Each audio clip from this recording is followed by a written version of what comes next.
The dynamic between Donald Trump and Mark Carney at this year's G7 summit in Kanananis, Alberta wasn't just political, it was psychological warfare. And the real story?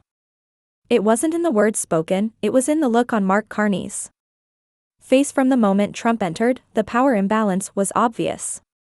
Carney's composed exterior quickly cracked, shifting from polite attentiveness to barely concealed panic. His eyes darted like he was searching for an exit. His body tensed.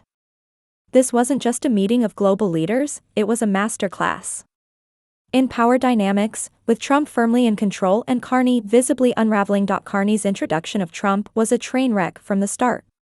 He stumbled through an awkward birthday wish, wrong by several days, then segued into congratulating the U.S. military on its 250th anniversary, somehow tying it to the G7's 50th birthday.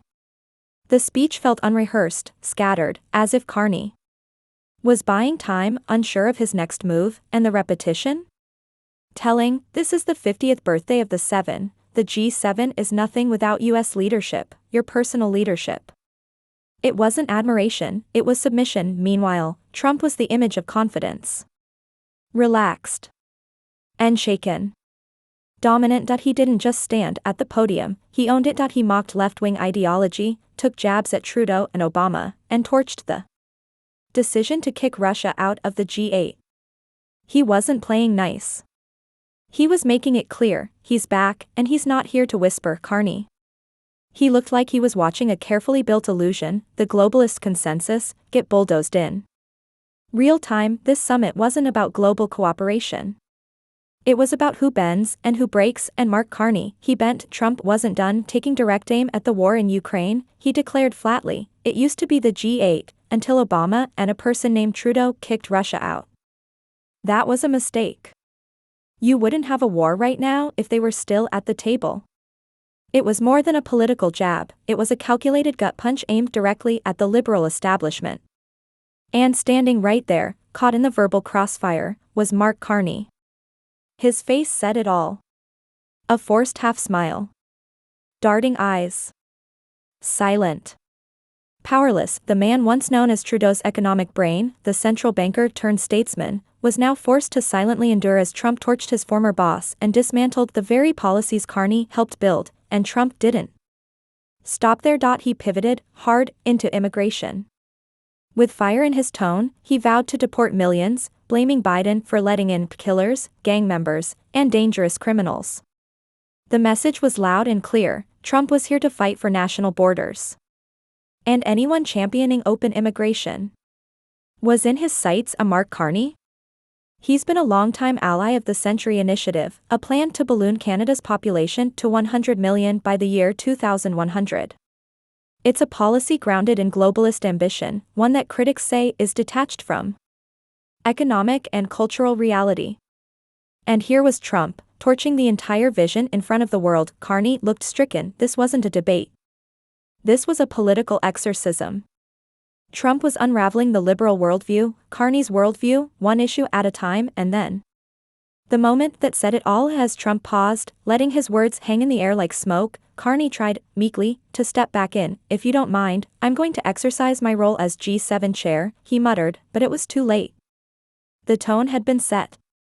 The audience had already seen who had control. Trump didn't need to interrupt.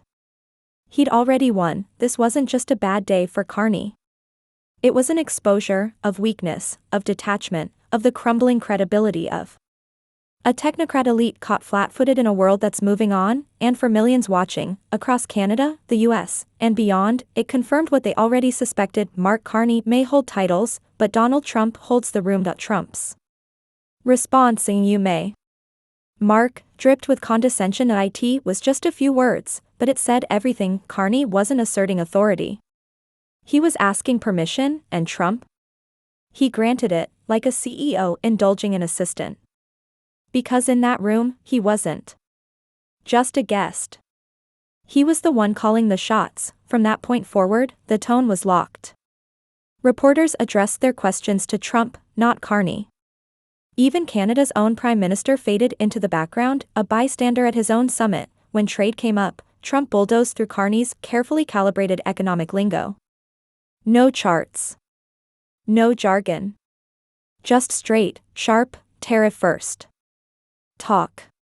Carney had nothing in return, no rebuttal, no resistance, just silence and stiff nods. There was no debate and no real dialogue, just Trump laying down terms, and Carney shrinking in real time. And for swing voters watching back home, the image was crystal clear: Trump was the dominant force.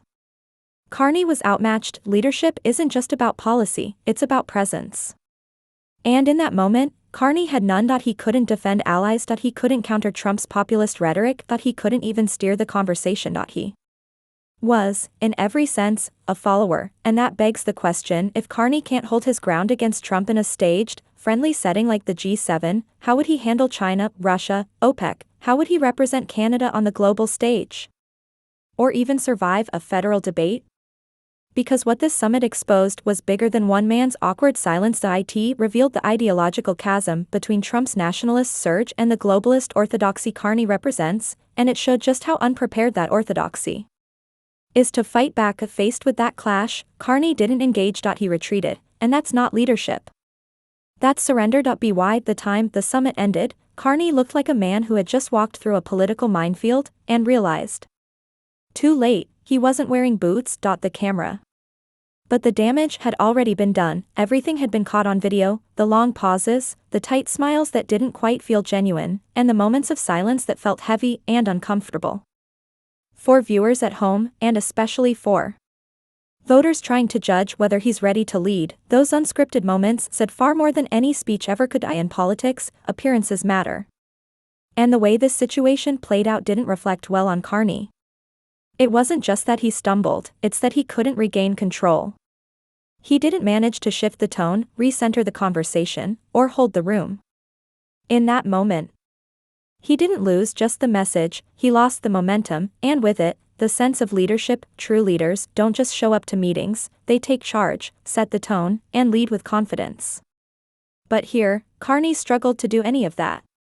Instead, he faded into the background, while Donald Trump dominated the space. In the moment, what should have been a strong showing turned into a missed opportunity, one that was recorded and broadcast for all to see. Carney came across less like a future prime minister, and more like someone unsure of their place on the political stage. If this moment was a test of leadership under pressure, the results weren't encouraging. And for someone aiming to lead Canada, that matters. Because leadership isn't just about what you say, it's about how you carry yourself when it counts. In this case, Carney didn't just lose his footing, he went quiet. And that silence left a lot of people drawing their own conclusions. Thanks for watching. If this moment teaches us anything, it's that real leadership has to be shown, not just claimed. Stay with us as we continue to follow the stories shaping Canada's political future.